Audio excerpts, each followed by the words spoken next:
volunteers and we assisted. Hi, good afternoon. Thank you all for joining us for our program this afternoon. We'll start as always with the Pledge of Allegiance. I pledge Allegiance to the flag of the United States of America and to the republic for which it stands, one nation, under God, indivisible, with liberty and justice for all. Thank you. Just some basic information. December 8th is our next meeting. That's our annual open house for the holidays. We have a new exhibit opening, which we'd love to have you come and take in, since it'll be kind of the inauguration of that exhibit. I'm not going to tell you what it is. You'll have to be here to find out for yourself. And we also have some exciting new signage that's going to be going up in the town. That will also be exhibited for the first time on December 8th. So if you want to know what that's about, you're going to have to come and see as well. So please join us. It's always a great time. It's a great time for folks to get together, wander through the museum, talk about history, share your history, and just join us as we close out the year and celebrate the holidays as a community family. So with that, I think that covers everything we need to cover, Joe. Yep. Also, hopefully in the next few weeks, we'll be posting our lectures for springtime, for January through April as well. With that, without further ado, I want to welcome our guest speaker today, Patty West McKay. Patty and I have known each other for 20 years. We served on a SUNY committee together, so she's become a good friend over the years. And little did I know that she hailed from our little town here. So Patty holds her PhD in United States history from Binghamton University, and until her recent retirement had served as the curator historian for the National Park Service at the Martin Van Buren National Historic Site in Kingrook. How many of you have been over to Linwald? Definitely need to get there if you haven't been there. And Patty has been responsible for a lot of the interpretation that you see there today. Has had a real influence on a number of the sites in the Park Service. So we're really excited to bring Patty back home today to talk to us about history. And with that, I will welcome Patty. Okay, we'll start by...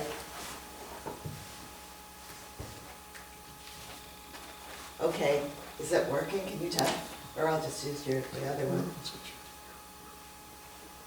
Try that. Okay, does that sound like it's projecting something? You are on. Good. Okay, excellent. And if at some point you stop being able to hear me, just like wave your hands and I'll speak up a little louder. Well, so what is history if not our shared fascination with the passing of time? And I want to start by thanking you for the opportunity to stand here in my old elementary school to talk with you about historic preservation in divided times. And I'd like to start by briefly telling you something about my personal history that this topic brings up for me, because it credits events right here in Ravena. Turns out to be very pertinent to the topic at hand, and we'll circle back to it at the end. You see, last year I lost both of my parents, who died together in home hospice within weeks of each other. And as much as I have been a student of history for many, many years, it was my first really visceral experience with watching someone pass into the realm of history. And it's deepened my perspective on history, I think, and I hope to share that with you today. So some introductions. This is my mom, and Mr. Volke explained to me that he was quite familiar with the house that I grew up in, which is, I don't know, a mile and a half from here. It was a cement plant owned it. My father worked for the cement plant at the time, and it was a beautiful house. Okay, let's see if I can make this happen. That is me in my Ravena elementary years. My husband said to me, well, you don't look too happy. And I said, well, this is the end of summer here, and probably my shoes hurt. And, but that's me and my brother on our way to this very building. And then last but not least in this collection, this is a picture of my dad, actually left to right. That is Wendell Bruner, Frank Testa, Charlie Enger, and Frank West, my dad, at Atlantic Cement. I don't know, maybe about 1970 or so. It's kind of a hazy picture, but that's probably just some ambient cement dust that's been floating around in there. My father is really the reason that I'm a historian. He always was very interested in history. So we'll be circling back to these personal matters at the end of the talk, when I'm going to be really interested to hear your personal reflections about what history means to you. Why are you doing it? Why are you doing this? I'd be really interested to know that. So my topic today is historic preservation in times of political and social division. And my job is to raise the question, how can the history of historic sites help us understand how to navigate polarization and fundamental disagreements about the nature of the republic, with which we are all pretty familiar with right now. As we walk through a few histories of individual house museums, I'll point out to you, I used to work with a colleague who used to say this great phrase. She'd say, bottom line up front, bottom line. So I'll give you the bottom line up front. Pay attention to the fact that all of these historic sites we're going to be talking about today seem sort of like, you know, God-given and immutable, but they're creations of people out of very particular needs in place and time. I will suggest that the American Historic House Museum in particular was born in the explicit wish to use the history found within it for purposes that were highly relevant to their founders. And this is what gave historic preservation its salience and vitality. The first historic house museum, you may know, was founded nearby, and that's Washington's headquarters at Newburgh, which was established by an act of the New York State Legislature in 1850 in a deeply divided era. The political motive for the establishment of the museum expressed the 19th century faith in the power of historic places to promote a kind of patriotic conversion experience in individual tourists. When the idea of creating the very first American public historic house museum was proposed, this is how the founders framed it. No traveler who touches upon the shores of Orange County will hesitate to make a pilgrimage to this beautiful spot, associated as it is with so many delightful reminiscences of our early history. And if he have an American heart in his bosom, he will feel himself to be a better man. His patriotism will kindle with deeper emotion. His aspirations for his country's good will ascend from a more devout mind for visiting the headquarters of Washington. So they had very high hopes for the experience that tourists would have coming to this historic site. The effort to create the museum progressed quite slowly until pressures to find ways to promote national unity became more urgent. As the Civil War drew near, justifications for the establishment of the memorial emphasized its potential to maintain public faith in the strength of the Union. So the New York State Legislature asserted, "It will be good for our citizens in these days when we hear the sound of disunion reiterated from every part of the country to chasten their minds by reviewing the history of our revolutionary struggle." I think we might be doing that again pretty soon, right? So the site was established on July 4th, 1850. A flag was raised sporting the immortalized words of Daniel Webster, uttered in the 1830 nullification debate and repeated on behalf of the Great Compromise. "Liberty and union, now and forever, one and inseparable," which you will recognize as historians as fighting words, right? A crowd of over 10,000 cheered and sang an ode, "Free men pause, this ground is holy," and General Winfield Scott, emblem of national victory over Mexico, raised the flag. But work soon began on the second, and in many ways the more typical 19th century house museum, which is the home of George Washington in Mount Vernon, Virginia. Mount Vernon became a public institution via the Virginia legislature in 1858. So now you see how we're really getting close to the Civil War here. Founded by the Mount Vernon Ladies Association, led by Anne Pamela Cunningham. Now, in two key respects, Mount Vernon would be the model after which the whole house museum movement was patterned. It was a recreated domestic environment celebrating a great white man, and it was conceived of and operated by a woman's organization with a public purpose. So Anne Pamela Cunningham was an unmarried South Carolinian woman with a severe disability from a childhood riding accident, seemed like maybe an unlikely leader for this ambitious and an unprecedented project of rescuing a decaying mansion and opening it to the public, but she proved more than competent. When she learned of the deteriorating state of Mount Vernon, she issued a statement to Southern newspapers suggesting that since men were not acting to save the house, that women should organize to do so. Signing herself a Southern matron, she said, "A spontaneous work like this would furnish a shrine where at least the mothers of the land and their innocent children," it's a little bit of a dig there, "might make their offerings in the cause of the greatness, goodness, and prosperity of the country." So the Mount Vernon Ladies Association is formed in 1853, and the daunting task of raising the enormous purchase price of $200,000 began. And it's in the language of legitimizing Mount Vernon in this deeply divided era that the purpose of the institution was constructed.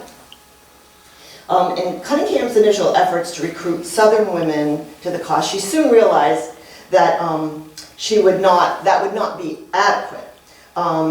But initially she implied a sort of a classical Republican small r argument about the decay of the political system due to rampant commercialism. So in essence what she's doing is, when she first appealed to the Southern women, she suggested that the site would be lost because of essentially the creeping in of Northern values. She said she didn't want it to become, quote, the seat of manufacturers and manufactories, right? This is what she said. "Noise and smoke, the busy hum of men, destroying all sanctity and repose around the tomb of your own world of wonder. Never forbid it, shades of the dead, that pilgrims to the shrine of patriotism should find it forgotten, surrounded by blackening smoke and deafening machinery where money, only money, enters the thoughts, and gold, only gold, moves the heart or nerves the arm." So along with this, I say thinly veiled here, but actually it's not very veiled, is it? It's an attack on the looming economic power of the North. She added that the contentious government of the period, which she described as fraught with degeneracy, could not be counted on to help. However, very soon after this, she began to realize that she could not raise sufficient funds using this approach strictly to the South, and that the increasingly sharp political division in the nation made the prospect of a North-South alliance a daunting one. So she shifted her approach dramatically, and she issued an appeal to the citizens of the United States on different terms. She elevated the emphasis of the healing power of female virtue. And she asserted that such a holy enterprise run by apolitical women would rise above sectional politics. She boldly argued that the rescue of Mount Vernon would serve to quiet angry waves of sectional strife and bitterness. Circumventing her own recently revealed views of the North, Cunningham maintained that North and South could be united by women preserving the home of Washington. She said, "Devoted women triumph when the common homestead can be procured as a common heritage for the estranged children of a common father, the spell of whose memory will yet have the power to reunite them around his hallowed sepulchre." So, to Cunningham's celebration of the power of women's moral influence to save the nation, other Mount Vernon founders added a related ideological argument for the creation of the museum, that Mount Vernon would shore up the American attachment to home and family. A donation to Mount Vernon preservation was said to be, quote, a public pledge of respect for the Christian home with all its happy blessings and its sacred restraints. Now that's a really interesting statement if you think about it in the context of the pending Civil War, because a northern critique of the South was that plantation homesteads were not, they were not holy Christians' homes. They were problematical homes. So that's a kind of an interesting, it's a sort of women's political perspective on what's going on with the nation as it sort of moves toward the war. This argument played quite well in the North, but the side effect of this approach was suppression of the fact that Mount Vernon was a slave plantation, and that became a notable feature of Mount Vernon's interpretation until quite recently. But that developed out of the need to unite North and South to create the museum on the eve of the Civil War. So, to make a long story short, Mount Vernon was dedicated in 1860, and it did not prevent the Civil War. Cunningham's own state would, of course, secede very shortly after that, but it survived over the years with its roots as a potential way to unify the United States securely intact. And again, as I mentioned, it tended to foreground the elimination of the story of plantation life until very recently. After the Civil War, Historic House Museum founders frequently based their historic preservation efforts on something that we might find familiar about the anxiety about the influx of immigrants. The historic preservation was offered as an ameliorative to that anxiety through the inspirational power of shrines that would offer an antidote to the political volatility that characterized fully industrialized America. House museums in particular became more and more popular as the 19th century progressed into the 20th, coming out of this energy. And I want to mention one of the most important organizations in history preservation in the late 19th century and into the 20th was, of course, the Daughters of the American Revolution, which controlled over 250 house museums by the middle of the 20th century. The DAR was founded in 1890, and its stated mission was to teach patriotism by erecting monuments and protecting historical spots, by observing historical anniversaries, by promoting the cause of education, especially the study of history, to the enlightenment of our foreign population, and all that makes for good citizenship. So it's arising out of this, the destabilizing energy of the influx of immigrants, from which I, at least partly, if not mostly, descend, in order to fuel full industrialization in America. So the DAR argued that historical education was a method of safeguarding the land against the ravages of sedition and ignorance. Its plan was to, quote, carry the gospel of Americanism into every home. And it was designed to address their fear, and this is a quote, that the addition to our country's population of subjects of despotic monarchies so imbued with the hatred for government that they might endeavor to substitute anarchy for law and order. So these are very real anxieties that these people felt. The Daughters pursued an active policy of acquiring historic houses and converting them into public museums to carry out their plan to encourage in immigrants a new loyalty to the American government. This standard was not unusual. Many other house museums being founded in the late 19th and early 20th centuries reflected these concerns. For example, the topic of my doctoral thesis, Orchard House in Concord, Massachusetts, commemorates the life of Louisa May Alcott, in particular her authorship of the beloved novel Little Women. It was established in 1912 at a time when Concord's population had shifted from being almost exclusively Anglo-American to one having an immigrant majority. So supporters of the museum claimed it would address the problem of, quote, the wave of alien inundation creeping in on old Concord. They argued that the presence of foreigners was perilous because they were unfamiliar with American history. I think we're all, our general population is a little unfamiliar with American history right now. So anyway, they perceived American history as a stabilizing force. The memorialization of what the museum founders thought of as the home of Little Women, of one version of the ideal 19th century New England family, would teach the, quote, aliens the value of the standard of living of Alcott's generation. So this is explicit. In addition to the reaction to the influx of immigrants was the remarkable conflict within Concord's elite over changing gender roles. One of the reasons Orchard House has long stood, actually I became interested in Orchard House as a museum because I was interested in the question why, if they're domestic environments founded by women, why are they all about men? And this is one of the very rare historic house museums in the early pantheon of house museums, and even now to this day, that's dedicated to the history of a woman. So I was interested in that question. And the bottom line up front, again, is that they could turn from the actual history to Little Women, the novel Little Women.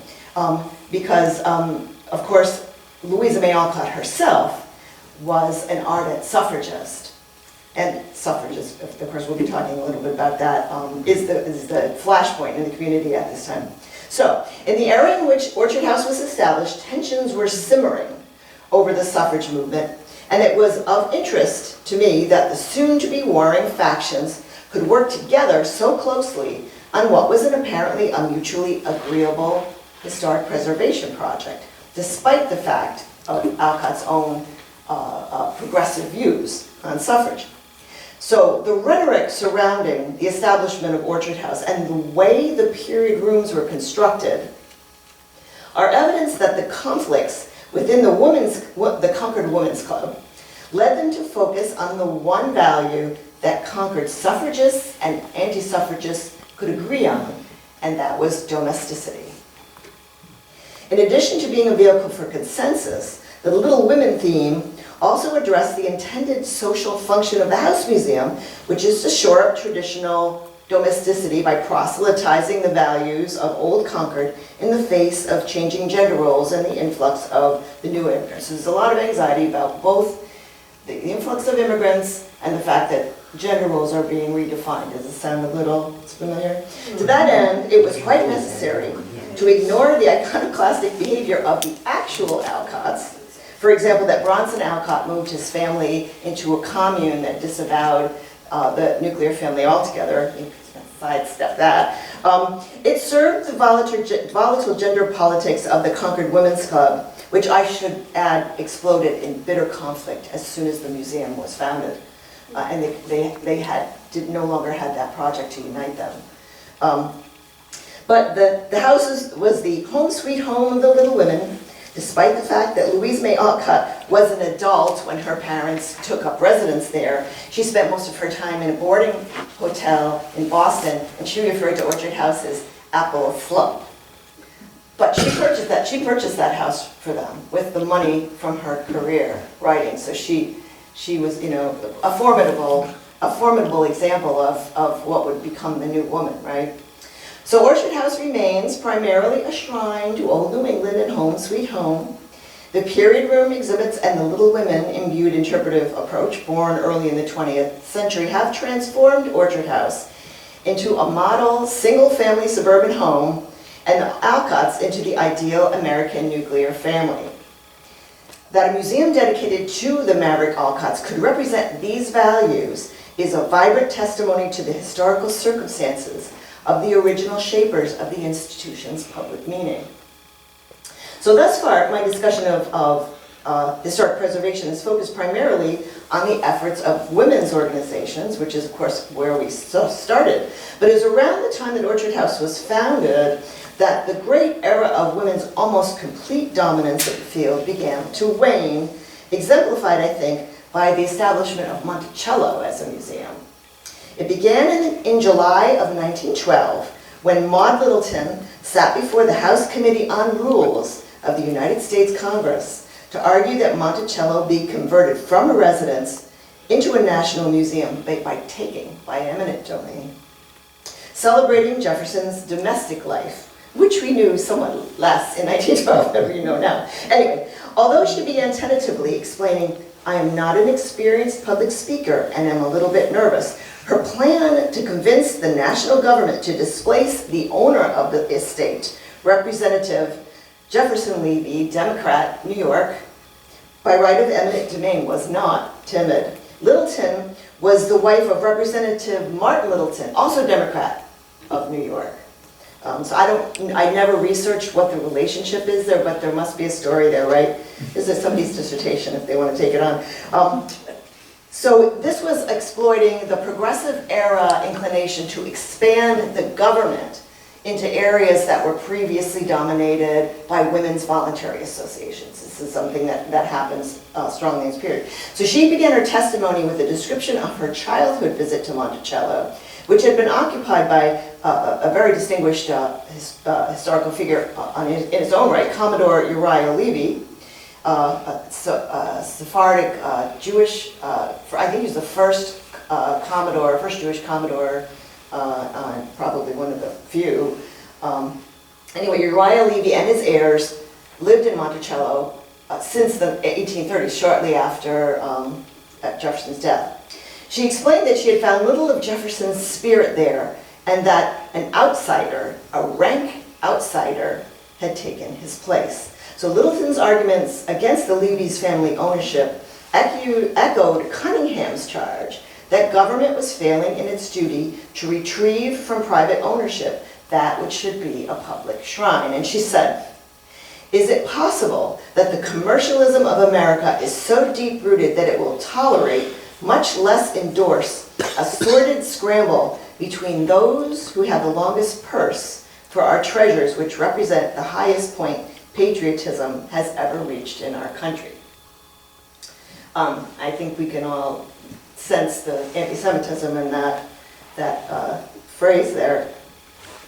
The initial attempt by Littleton and her Jefferson Monticello Memorial Association began to gain the congressional approval for the plan to evict Jefferson Levy past the Senate, but was defeated in the House later that year. Undaunted, or perhaps encouraged by the slim margin by which the resolution was defeated, Littleton redoubled her efforts, expanding the organization's base. And it was in this phase that attacks on Levy became even more strident, with one supporter declaring, "An alien sits at the fireside where Jefferson planned his immortal deeds." Now, this was a generations-old family. This is not new. This is not in the new immigration. The application of the term outsider or alien euphemized the anti-Semitism of the early Monticello campaign. Rumors abounded that Uriah Levy, the original purchaser of the estate, had obtained it by trickery. Associating the Levys with the new immigration, a popular account of Uriah Levy's acquisition of Monticello had the fifth-generation American speaking with a heavy foreign accent to carry out this nefarious acquisition. All this and more was leveled against Jefferson Levy's right of ownership and in favor of the use of eminent domain. And I should say that it's recognized that now that without the Levys, Monticello probably would not be standing. So they were actually the preservers of the estate. Levy eventually bowed to these and his own financial pressures, at which point the association promptly changed their portrayal of him, staying the course in pursuit of national acquisition until the mission was eclipsed by the advent of World War. But after the war, another women's voluntary organization was established. That also failed. Success was finally achieved by an alliance of Democratic businessmen, politicians, and lawyers based in New York and Virginia, which received support from both women's organizations to inaugurate Monticello as a house museum in 1923. So how that happened really was that this alliance of Democratic politicians from New York and Virginia were attempting to elevate Jefferson as a figure around which they could reinvigorate the party. So it had its explicit political purpose for them. During the World War, Historic house museums had been sanctioned due to their celebrated power to induce national loyalty. For example, the Wilson administration's propaganda vehicle, which was the Committee on Public Information, sponsored through its Division for Work with the Foreign-Born a much publicized pilgrimage to Mount Vernon. On the 4th of July in 1918, representatives of 33 ethnic groups absorbed the heady ambiance of the shrine while an Irish tenor sang the Battle Hymn of the Republic. In the hyper-nationalistic post-war era, faith in this sort of inspirational experience, coupled with American isolationism, fostered a boom in both the creation of shrines, historic preservation generally, and the collecting of Americana, which soared in this era. So in the 1920s and 30s, the House Museum then entered a new phase, which was marked by the increasing involvement of male professionals, the government, and corporate leaders. You'll recognize, government expansion in FDR terms here. The flagships for this sea change were Colonial Williamsburg and Greenfield Village, which were created in the 1920s by John Rockefeller and Henry Ford, respectively. So in response to the success of Williamsburg, and as part of the WPA, FDR's New Deal policies expanded the national government's ability to acquire historic sites. And today, the National Park Service controls a vast range of historic resources in nearly 400 national park units. It was in the early 30s that the Park Service Director, Horace Albright, appointed a historian aptly named Vern Chatelain to promote, quote, a proper national historical policy based on a system of broad themes and national significance, which were fairly explicitly defined. And this is the standard until recently, which historic sites were to meet in order to become national historic sites. And we can turn to John for his expertise in that arena. Chatelain's early policies also established as a prerequisite for National Park Service acceptance that a historic site must have significant integrity. That is to say, it must have a good deal of its original materials in the period that Chatelain would define as significant. This proved to be problematical in getting a very broad representation of the past in our historic sites, because the historic sites of poor or ordinary people, such as my home in Ravena, which no longer, of course those things don't survive. It's the grand and the glorious and the ball gowns, those are the things that tend to survive. For example, my favorite example of how the concepts of what was nationally significant moderated what actually ended up in the National Park Service is in 1949 decision the Park Service made that the Frederick Douglass House was not nationally significant. Later on, of course, in the 1970s, the political power of African Americans would reverse that obvious error. Yet, the National Park Service's interpretation of African American history goes back as far as 1943, when the legislation to make a national shrine of the birthplace of George Washington Carver was introduced by Harry Truman to a receptive Congress. The context for this lay in wartime race relations and the need to engage black soldiers and civilians in the war effort, which ran headlong into their discontent with Jim Crow and the hypocrisy of fighting with the segregated military force against an enemy preaching a master race ideology. This is quite explicitly stated. When Truman, who was heavily dependent on black folk, proposed the nation's first memorial to a black man, he was backed by letters of support from black and white leaders nationwide. Likewise, support from the press was wide-ranging, saying it would, quote, be a contribution to Negro morale in the war.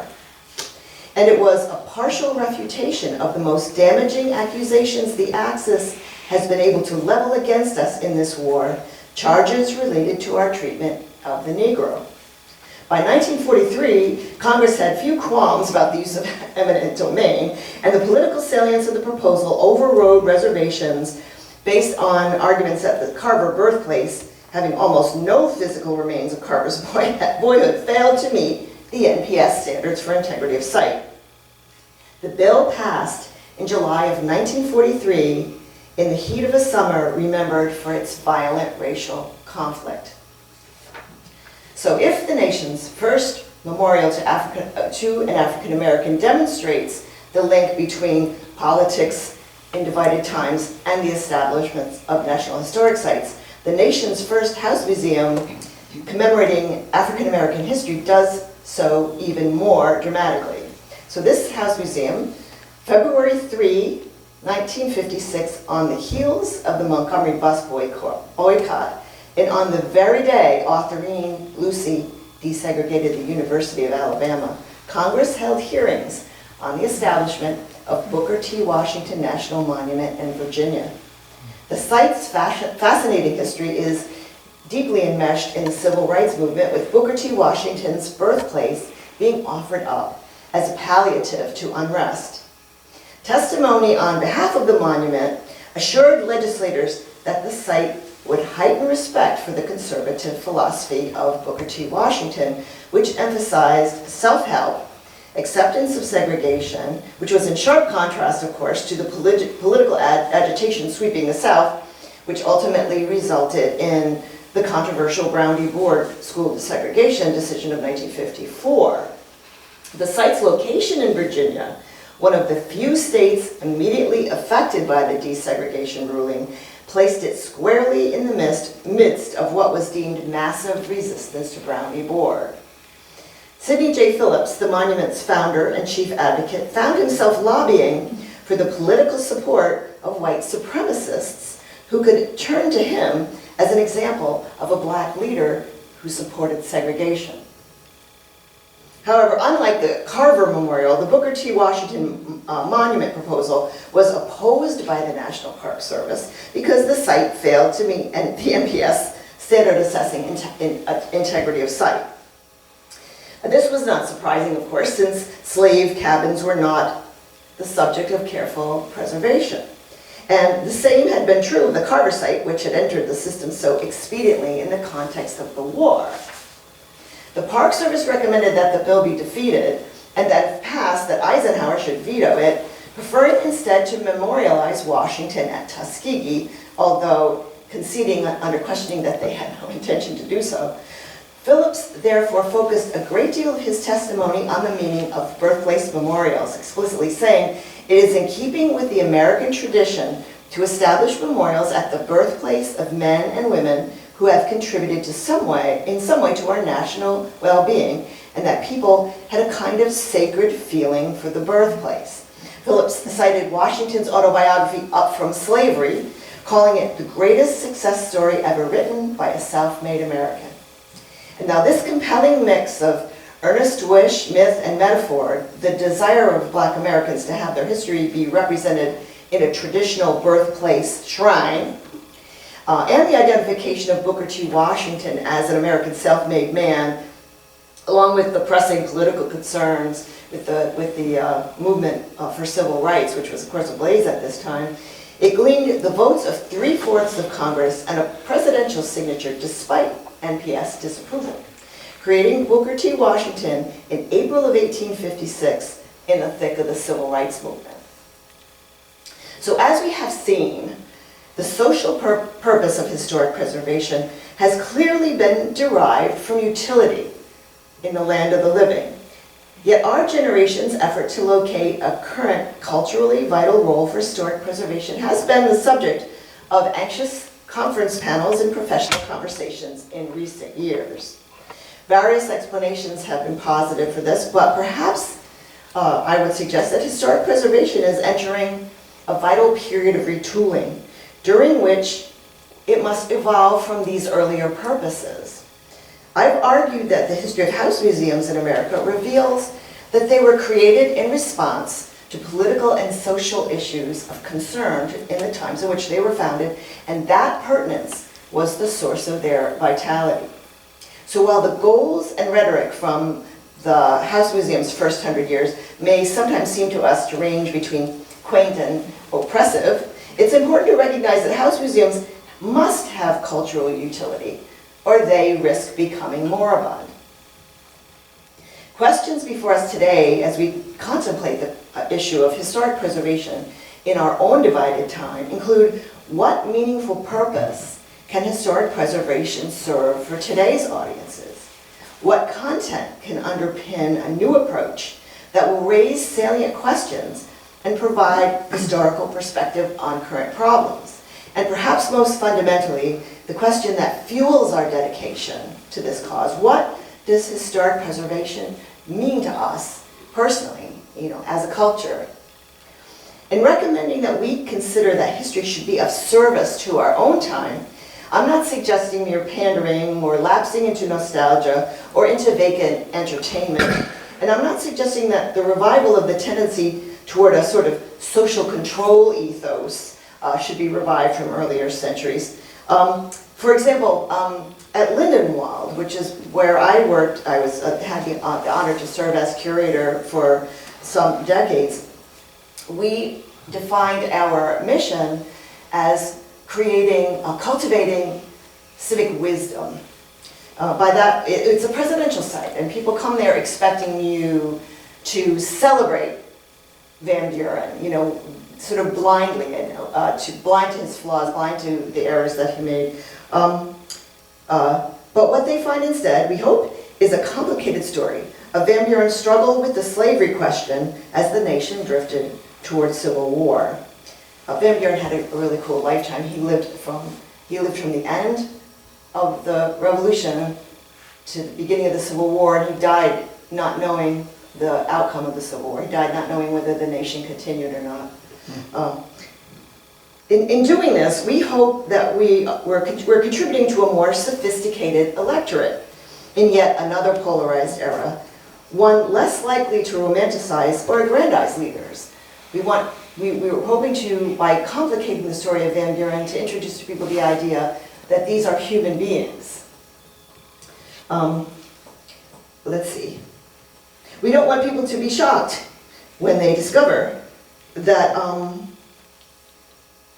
that historical figures that we may revere made what we may see from our point of view as serious mistakes. This larger theme uses a preserved historic site to tell a personal story of a man trying to do the right thing, sometimes succeeded, quite often failing, revealing him to be, after all, a human being bound by his place in time. Now, I don't know if you're familiar with this, it's a wonderful book called Presence of the Past by Thalen and Rosenzweig, and they did a thorough analysis of different ways history is conveyed as an educational device, and they found that people trust the history at historic sites more than from any other institutional source. So this is a heavy responsibility you have. People will feel the same way about your exhibits here, that this is what they trust. So it's quite a responsibility that we have. If you believe, as I do, that history has the power to inform decisions, shape culture, inspire or inhibit social action, then the civic role of historic preservation is very clear. As the remarkable Viktor Frankl in Man's Search for Meaning so cogently explained, if you have never read that, you really must, the search for meaning is an essential human drive, supplying the energy that fuels all of our cultural endeavors, and having the potential to enliven our own, that is to say, historic preservation. So to return to where it began today, the linchpin concept of history is that it is past, and as such, it's a manifestation of something that does not polarize us at all, because it's our shared mortality. We are truly in this together. This goes to the very heart of what historic preservation means, calling forth the nature of time, coupled with the opportunity to learn history's lessons and apply them to our own day. To me, historic preservation is history as a social act, a way of reaching an audience of citizens and offering them perspective on their own circumstances and an awareness of the precious nature of time. So I'd like to conclude by telling you a story about my experience as a curator of Lindenwold that has defined my work ever since. I'm not, I tend to be a more sort of sciencey oriented person. I'm not a sort of magical thinking kind of person, but every now and then, I don't know if you've had this experience, something happens in your life that sure does seem like magic. My very first task that I was assigned when I became the curate, I'd had many other positions at the park before I became curate, but my first job that I got assigned, my boss said to me, there's an auction down in Rhinebeck, and there is a Van Buren Bible in that auction, and I want you to go down and try to buy it. Now, let's see how I can explain this. Buying something with your tax dollars is very complicated. You have to establish all kinds of, you have to justify, and and this is a thing, it's a unique object, and I didn't know what I was going to pay for it, and it was extremely, I'd never been to an auction. I'm not a collector, I'd never been to an auction before, but okay, and this object is so precious, and I've never been more scared, in all my life, at work anyway. This object, when I got to Rhinebeck, was exquisite. It was a Bible that was given to Van Buren by his niece, Christine Cantine, his wife's sister's daughter. She lived in Catskill, this was given to him in 1852. So this is pretty far off from the war. And she's, of course, disenfranchised. She's from a small town, Catskill, New York, and it's inscribed on both in the beginning and at the end with prayers for the country, because it was clear to her that a war was coming since 1852. She wrote one of the phrases, "Defend our country in this hour of peril. Revive in our hearts a spirit of devotion to the public good." So, yeah, let's say that now. Defend our country in its hour of peril. Revive in our hearts a spirit of devotion to the public good. But the inscription in the Bible, to my uncle on his 70th birthday, that sent chills through me and has inspired me ever since. I have this framed above my desk. And I'm going to conclude with this, because I'm going to say that this is our purpose as historians and historic preservationists. And this is, let me wake her back up again. I might need a little help with this. Can you help me find the jump drive?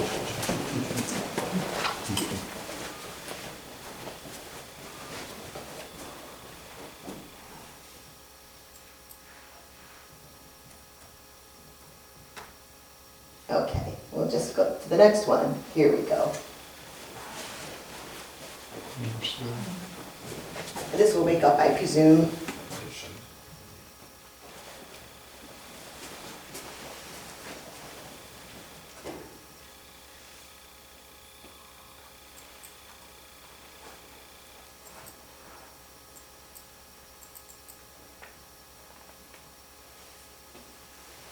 This always happens.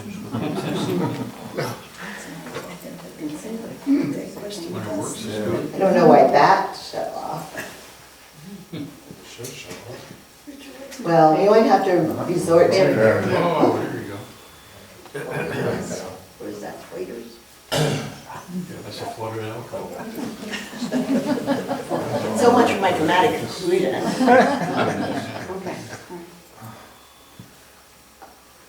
All right, well, we'll do this another way.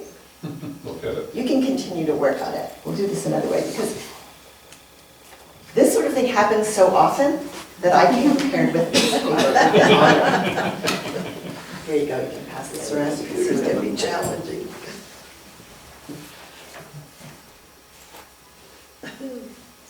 This is inexplicable because it was just on. There, that looks promising. I fell asleep. That looks nice. They're not speaking to each other. Okay. Let me read it to you. It's a quote from Psalms. And to return to my dramatic conclusion, it's a quote from Psalms, and it says, "Teach us to number our days, that we may apply our hearts unto wisdom." And when I read that, I thought, that's it. That's what I'm going to dedicate my life to. That's what a historian does, right? A historian that wants to serve the public. And right now, in our own divided time, I really can't think of anything that we need more than wisdom, maybe to cultivate what I would call the highest capacity of the human spirit, and that's empathy. Empathy for one another, because what I learned last year from the loss of my parents is, life is too short. And let's find these valuable things, let's celebrate them, let's celebrate each other. America, I was saying to John at the beginning, America has, oh, Mr. Bulky, never mind. Oh, yeah. We did it. Microsoft decided to update in the middle of it.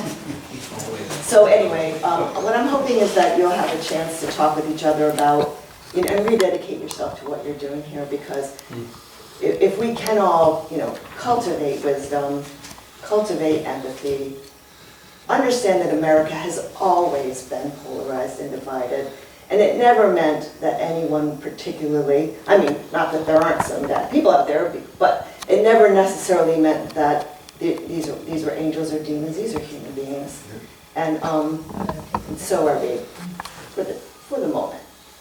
Anyway, thank you very much. Thank you.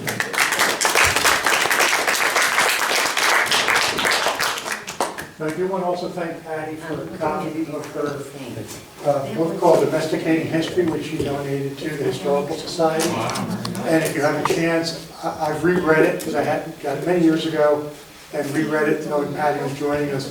It encapsulates, it's kind of a broader stroke of what she discussed today. But if you can get it at the Ravena Library, it's really a very good read. It's very insightful, and it offers lots of great history that if you've been to Mount Vernon or been to Monticello or been to Orchard House, you never would have thought this was all going on in the background. So as Patty had talked about, and this book is a really good encapsulation of that. So again, I want to thank Patty for joining us today, back home. Well, coming back home, right? I mean, what are the odds against that, right? The gym, I guess I'm in the gym, right? Yep. Yeah, so I'm sure I played like kickball in this very room. And also had lunch. Yeah. There was also the cafeteria too. We also had lunch here. Steve? Any questions for Patty? One question I have is whether you have any idea when the government or whoever bought these sites, was it with eminent domain? Was it like a fair price, or did they just go and... The Park Service generally, I mean, they don't really, it's been a long time since the Park Service has done any kind of eminent domain, because that does not go well. And there, in its various ways, I mean, that's not the preferred way. Of course, I think John might know a little bit more about eminent domain than I do. I mean, in modern days, they get an estimated value, usually be one or two appraisers. Right. I don't know about the 1920s. And Monticello is kind of a unique property, so I'm sure the price was set in varying ways. I'm sure the Levy's didn't accept what the property was actually truly worth, because in their history, they had always wanted to preserve it. So even living in the house for them, they lived very lightly in the house. They didn't alter it. They didn't, they kind of lived in their own museum. So I imagine they didn't get their full market value for the property. Probably not, yeah. Yeah, and it's more commonly, Lindenwald was flat out purchased by a foundation, the National Park Foundation, which is like kind of a middleman, and then it was transferred to the Park Service. So why are you doing this? Like, what is it, what do you feel like this does in the world, this entity, this historical society? What does it offer? Have you had a chance, or is it just so intuitive to you that history is important that you just don't really think about it that much? Just, of course it is. Well, I'll give that to you as an assignment. I'm a professor, you know. I'll give that to you as an assignment. You think, what do you want this to do in the world? How can we use this to maybe, you know, heal some wounds? I mean, I think there's plenty of that going around. Tell us more about the Van Buren Bible. I'm just curious. You Oh, kind of I didn't read even the tell you, end. yeah, we did buy it. I wouldn't have been able to because I had to sort of like, in order to justify, there's a lot of, you'll be happy to know spending your tax dollars is hard. I can't remember the amount that I got approval to spend a certain amount. And normally what you do in these situations is you get a third party that doesn't have purchasing rules to buy it. But this came up really quick, there was no time, so I had it was really low. I want to say it was like maybe like $500 or something like that. But the auctioneer stood up and said, it was like a miracle. He stood up and he said, I know this is a wonderful object. We have someone here from the Martin Van Buren site. They really hope to obtain it for the site collection, and nobody bid against me. Oh, wow. And I think it's the best object that we have, because it really orients. Van Buren lived in that house as the Civil War was approaching, and it was extremely painful to watch. And this really told us, wow, they knew it was coming like a decade earlier.